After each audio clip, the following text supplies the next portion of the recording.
Hello, today we're going to show you how to make a girly monster burger.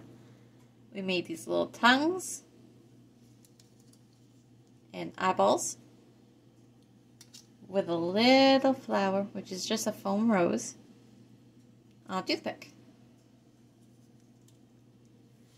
Now we put the turkey burger onto the bun, put the bun back down, take the eyeballs, put it in like that, and then we'll do the tongue. Shouldn't the tongue be like a little lower, like maybe in the meat or something? There you go. Okay.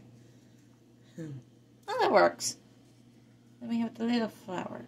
Right up here. Yeah. Happy with it? There we go. Happy now?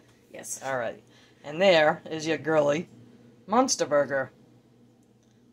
Ain't Bye-bye. she cute? Yes, she's cute. Sorry, I jumped the gun there. Alright, we'll catch you in the next one. Bye-bye.